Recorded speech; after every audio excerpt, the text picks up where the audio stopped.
물이 흐르고 밤하늘을 보면서 내 인생은 마치 실패한 인생만 같아서 답답한 마음에 한숨만 푹푹 내쉴 때가 있지 않겠어요.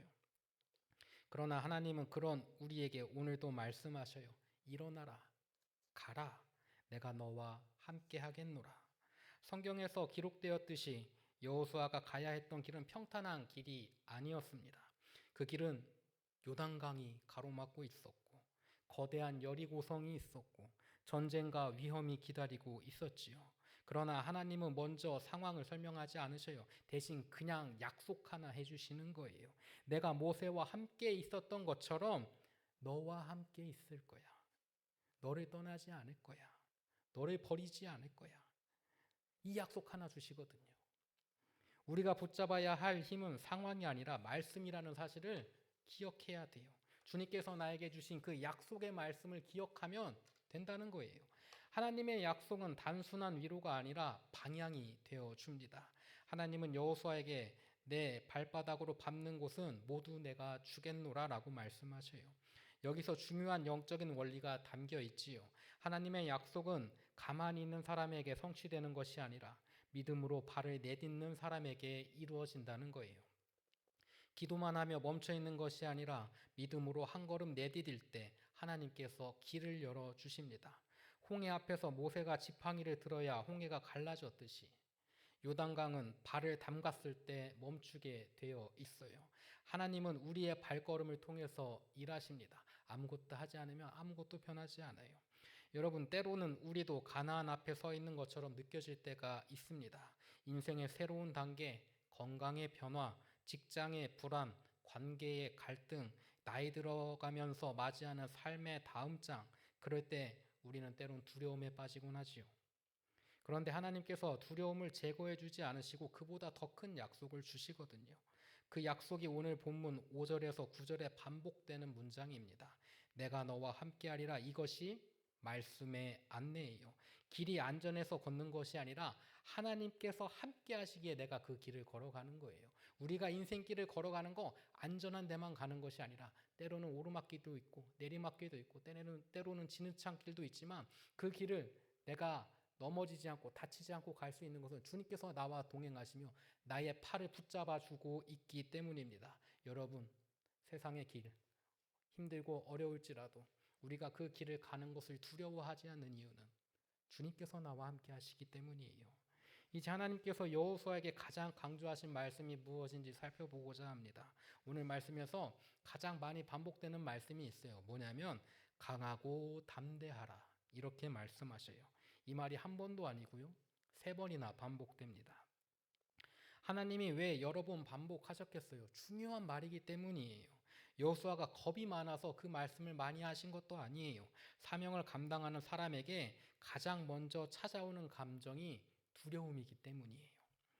하나님은 두려워하지 않는 사람을 가져다 쓰시는 것이 아니라 두려움 속에서도 말씀을 붙잡고 나아가는 사람을 주님께서 선택하시고 그 사람을 통해서 놀라운 일들을 이루신단 말이에요. 담대함은 성격이 아니라 말씀에서 나오는 거예요. 여기서 강하라라고 하는 말은 히브리어인 하자크인데 이 단어는 단순히 기운내라는 말이 아니라 내가 너를 단단하게 붙잡아 줄 것이라는 뜻을 가지고 있습니다. 즉 하나님은 여호수아에게 너 스스로 강해져라 이렇게 말씀하시는 것이 아니라 내가 너를 강하게 만들 거야라고 말씀하시는 거야. 그러니까 너는 흔들리지 말아라라고 말씀하시는 거예요.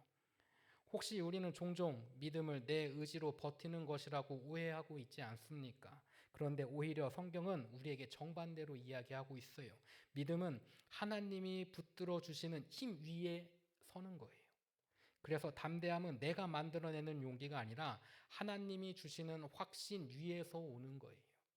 우리가 말씀 위에 서면 하나님께서 우리를 단단하게 세우시는 줄 믿으시길 바랍니다. 우리가 말씀을 붙들어야 하는 또 하나의 이유는 우리 인생은 내가 컨트롤할 수 없는 순간들이 찾아오기 때문이지요.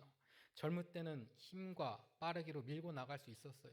여러분 아실지 모르겠지만 제가 소싯적에 게임을 그렇게 잘했어요. 제가 했던 게임에서 나름 또 유명했어요. 한번 게임했다면 그래도 무조건 10등 안에 들어야 돼. 예. 월드에서 전 세계 5등 안에 든 적도 있어요, 제가. 잘했어요. 그랬는데 제가 한 게임을 또 오래 해봐요. 하던 게임 오래 하다 보면은 참 예전에는 그냥 생각하는 대로 손이 빠바바 이렇게 움직였거든요. 요즘은 한 0.3초 느려요. 야, 게임 젊은 청년들이나 뭐 집사님들 아시는 분들이겠지만, 야 이게 죽네 하는 게 죽어요 게임에서. 야 이게 안 죽는 건데 이게 죽네 하는 그게 죽어요. 이게 맞네 하는 게 맞아요. 예전에는 안 그랬는데 그 젊음이 계속될 줄 알았는데 그렇지 않거든요. 예전에 제가 섬기던 교회 장로님도 보면은 교회에서 헌신을 그렇게 열심히 하시는데 뭐 하면은 와가지고 뚱땅뚱땅 고치셔요. 와서 못질하시고 클라이언트로 못 자르시고 뭐 전기 공사하면 전기 공사하시고 다 하시는데 예전에 본인이 젊었을 때 생각하셔서 이제 힘도 없고 그분이 지금 90이 넘었어요. 은퇴 장로님이신데 그런데도 와가지고 그거 하세요. 한 번은 뭐 현수막 단다고 그거 제가 하겠다니까 굳이 본인이 목사님 빨리 바쁘니까 저거 하라고 본인이 올라가서 하셨다가 떨어지셨어. 3주 동안 입원하셨어. 본인 젊었을 때는 딱 떨어지면서 낙법을 회전 딱 해가지고 2바퀴 구르고 3바퀴 구르고 해서 안전하게 떨어졌을 건데 심지어 군대도 또 막 파병도 다녀오시고 막 그러신 분인데 그게 안 돼요. 이제 떨어지면 어떻게 해요? 구르는 게 아니라 철푸석하고 떨어지고 어떻게 돼요? 뼈 하나 나가는 거예요. 예전에는 우리가 신앙생활 할 때도 보면요 열심히 기도하고 열심히 교회에서 집에도 안 들어가 교회에서 기도하고 사람들 만나서 찬양하고 그게 그냥 좋았어. 근데 그때는 그게 체력이 됐었거든요. 요즘 부흥회하면 하루에 한 번 하잖아요. 예전에 어떻게 했어요? 다 의자 뒤로 싹 다 밀어놓고 앞에서 큰 북 하나 갖다 놓고 빵빵빵 치면서 찬양을 30분인지 1시간인지 하고 있어요. 그리고 기도하고 기도도 1시간이고 2시간이고 막 피아노가 뭐가 필요해 북만 있으면 되지. 그렇게 열심히 또 막 부흥 집회도 막 하루에 한 번 무슨 말도 같지 않은 일단 새벽에 한 번, 오전에 한 번, 많이 하는 데는 오후에 한 번, 저녁에 한 번, 하루에 4번을 해요. 근데 그렇게 해도 했어. 기뻤어. 은혜가 됐어. 근데 지금 그렇게 하라고 하면 어떻게 해요? 목사님, 제가 예전 같지가 않습니다. 이 도가니가 옛날 그 도가니가 아니에요. 이 허리가 목사님 모르시겠지만 여기에 철심이 4개가 박혀 있답니다. 그런 시대가 됐어요. 예전에 되던 것이 이제 안 되잖아요. 예전에 아무렇지 않았던 문제가 또한 유난히 크게 느껴질 때도 있고요. 아무 일도 없었는데 괜히 마음이 허해질 때도 있어요. 그런데 하나님께서 우리를 책망하지 않으셔. 너 왜 이렇게 연약하니? 너 왜 이렇게 약해 빠졌어? 너 왜 두려워하니? 이렇게 책망하지 않으시거든요. 오히려 그저 하시는 말씀이 뭐예요? 두려워하지 말아라. 내가 너와 함께 하겠다. 이 약속 하나 던져주셔요. 내가 약해지고 내가 무너지고 내가 흐트러질 때 주님께서 너 왜 그러니? 너 왜 약해졌니? 너 왜 넘어졌니? 너 왜 무릎팍에 상처 났니? 너 왜 피부가 짜글짜글해졌니? 이렇게 말씀하시는 것이 아니라 뭐라고 말씀하시는 거예요? 두려워하지 마. 내가 너와 함께 할 거야. 하나님은 우리의 감정을 무시하시는 것이 아니라 감정보다 큰 진리를 우리 통해서 깨닫게 하십니다. 여호수아가 느꼈던 부담도 우리와 크게 다르지 않았을 거예요. 모세의 뒤를 잇는다는 것은 상상할 수 없는 압박감이었을 거예요. 모세는 10가지 재앙을 경험했고 홍해를 갈랐고 시내산에서 하나님을 만났던 사람입니다. 그 뒤를 이어서 가나안 정복 전쟁을 이끈다는 것은 인간적으로는 두렵고 때로는 불가능한 것처럼 보여지는 일이었을 거예요.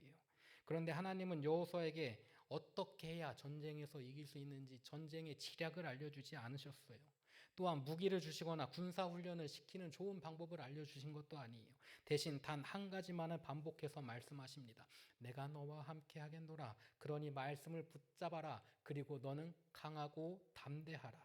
결국 승리를 결정짓는 것은 외적인 요건이 아니라 내적인 기준이라는 거지요. 하나님의 말씀을 붙잡고 있느냐, 그 말씀에 순종해서 내가 강하고 담대하게 나갈 수 있느냐, 이것이 중요한 거예요.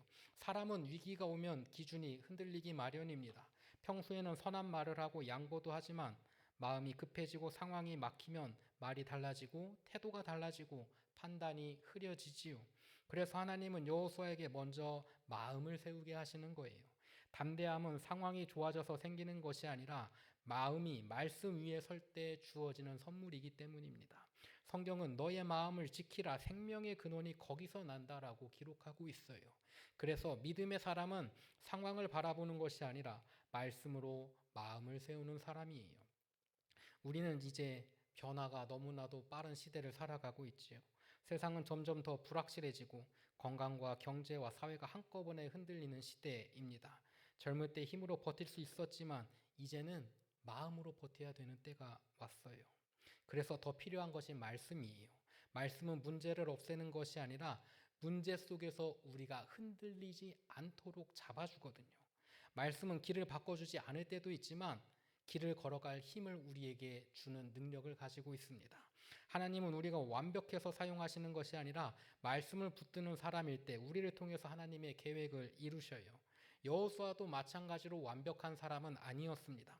하지만 그는 말씀에 순종할 줄 아는 사람이었어요. 하나님은 능력 있는 사람을 찾지 않으시고 말씀 앞에 무릎 꿇고 순종하는 사람을 찾으십니다. 오늘 우리의 삶도 마찬가지예요. 내가 가진 것보다, 내가 붙드는 것보다 더 중요한 것, 능력보다 기준이 더 중요하고 결과보다 순종이 더 중요해요. 그래서 하나님은 여호수아에게 말씀하십니다. 좌로나 우로나 치우치지 말아라. 세상은 늘 우리를 한쪽 방향으로 이끌어 가려고 하지만 말씀은 우리를 가운데 중심 잡고 나아갈 수 있도록 이끄는 능력과 힘이 있거든요. 중심을 잃지 않는 사람이 결국 끝까지 가는 거예요. 혹시 지금 앞이 막혀 있는 사람들도 있을 겁니다. 기도해도 안 변하는 가정의 문제, 어디서부터 손대야 할지 모르는 삶의 현실, 내 마음 하나 다스리지 못해 힘든 순간들이 있을 때가 있어요. 하나님은 그 문제보다 더 큰 약속을 우리에게 약속하십니다. 내가 너와 함께 할 거야. 내가 너와 함께 할 거야. 우리가 해야 하는 것은 문제를 해결하는 것이 아니라 하나님을 신뢰하는 거예요. 하나님을 믿는 겁니다. 하나님께서 함께 하시면 막힌 길도 열릴 것이고 막막한 마음에도 소망이 생길 것이고 늦어진 삶에도 하나님의 때가 찾아올 거야. 이 믿음 가지고 나아가는 거지요. 그러므로 오늘도 말씀을 붙드는 지혜가 함께하길 소망합니다. 하나님께서 여호수아를 붙드시는 것처럼 우리의 남은 인생도 책임지실 줄 믿습니다. 인도에 가면은 바하루즈라고 하는 곳에 마운틴맨이라고 하는 사람이 있어요. 그런 별명을 가진 사람이 있는데 그의 이름은 다시랏 만지라는 사람입니다. 젊은 시절에 그의 아내가 산길을 넘어서 음식을 전달하다가 크게 다치는 일이 생겼어요. 병원에 가려고 했는데 교통도 좋지 않고 큰 산이 길을 가로막고 있어서 길도 험했고 결국 그 아내는 병원에 가지 못하고 숨지게 되었습니다. 그 이후 그는 마을 사람들이 본인과 같은 비극을 겪지 않도록 해야겠다고 다짐을 하고 장비도 없어서 망치 하나 들고 집 밖을 나서요. 그리고 산을 때려 부시기 시작합니다. 열심히 때려 부셔요. 그렇게 22년이라는 세월이 흘러서 길이 110m, 폭 8m, 높이 9m의 길을 뚫어냅니다. 그 길을 통해서 아이들은 학교에 가고요. 마을 사람들은 더 나은 직업을 찾아 먼 지역으로 이동할 수 있게 되었어요. 누군가가 그에게 물어봤습니다. 이거 미친 짓인데 왜 이런 미친 짓을 하셨습니까? 이에 그가 말하기는 나 같은 일은 나로 마지막이었으면 했다라고 대답해요. 여러분, 이 마운틴맨은 혼자 산을 깎아서 길을 냈습니다. 하지만 오늘 본문에서 하나님은 여호수아에게 말씀하셔요. 너는 혼자가 아니야. 내가 함께 할 거야. 우리는 인생의 험한 산을 만날 때가 있잖아요. 앞이 막힌 것처럼 보이고 길이 전혀 없는 것처럼 느껴질 때가 있지요. 그러나 하나님은 말씀으로 길을 내십니다. 우리가 말씀을 붙들고 한 걸음 내디디면 막혀있던 삶의 산이 길로 바뀌는 은혜를 경험할 수 있는 거예요. 마운틴맨은 망치로 산을 깎았지만 우리는 무엇 들고 가는 겁니까? 하나님의 말씀 들고 가는 거예요. 그래서 하나님은 여호수아에게 전략을 주시는 것이 아니라 먼저 무엇을 주셨어요? 말씀을 주셨어요. 이 율법책을 내 입에서 떠나지 말게 하며 그리하면 내 길이 평탄하게 될 것이다. 사람이 망치로 길을 냈다면 하나님은 말씀으로 길을 내십니다. 사람의 손이 만든 길도 삶을 바꾸는데 하나님의 말씀은 우리의 인생을 새롭게 만드시는 것이 당연하지 않겠어요? 그걸 믿고 우리가 나아가는 거예요. 하나님은 여호수아에게 이렇게 말씀하십니다. 이 율법책을 너의 입에서 떠나지 말게 하며 주야로 그것을 묵상하라. 말씀은 읽는 것으로 끝나는 것이 아니라 삶에 적용될 때 우리에게 힘이 되거든요. 주일에 말씀을 듣고 문 밖에 나서는 순간 다 잊어버린다면 우린 라면 설명서 다 읽고 원래 끓이던 방법으로 끓이는 것과 다를 바가 없어요. 좋은 방법 냅두고 좋은 방법이 있다는 거 알면서도 똑같이 맛없는 거 먹는 것과 똑같아요.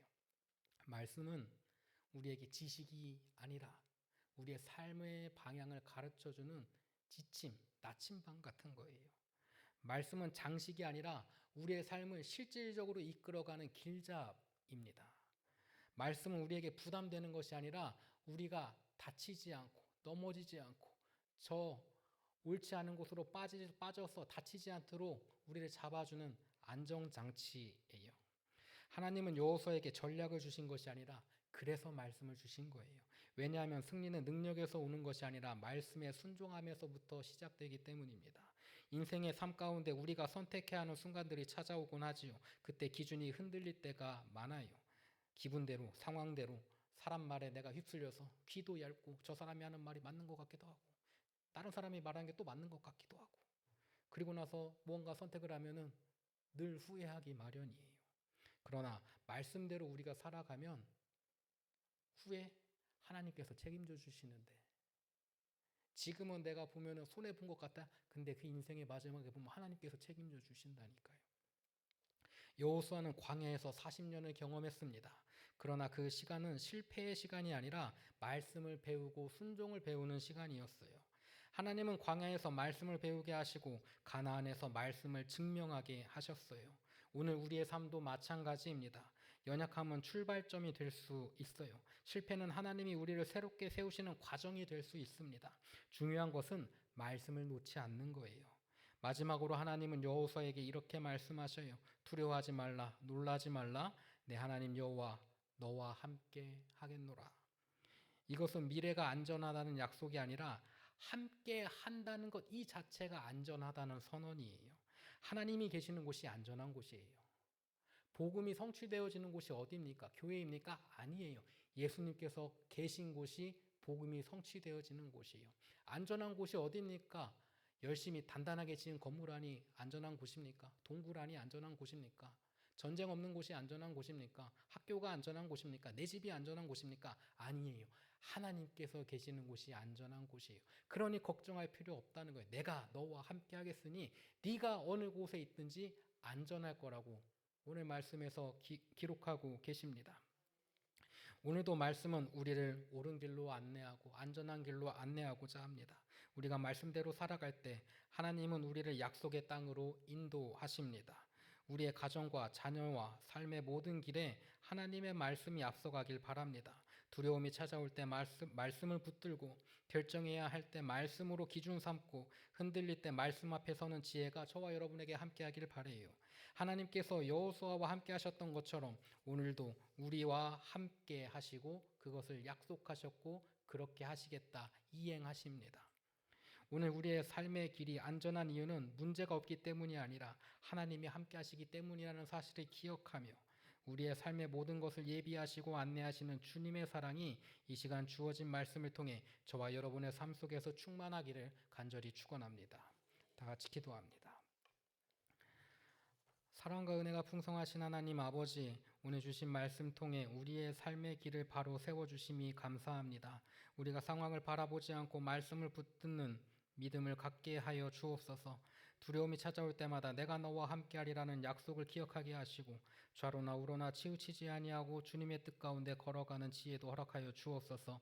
우리의 가정과 자녀와 일터와 남은 생애가 말씀 위에 세워지게 하시며 결정의 순간마다 사람의 말이 아닌 주님의 음성을 듣기를 사모하며 순종하게 하여 주옵소서. 연약한 마음을 강하게 하시고 흔들린 영혼을 다시 세워주시며 오늘 받은 은혜가 흩어지지 않고 삶 속에서 열매로 맺어질 수 있도록 인도하여 주옵소서. 이 모든 말씀 예수 그리스도의 이름으로 기도드렸습니다. 아멘.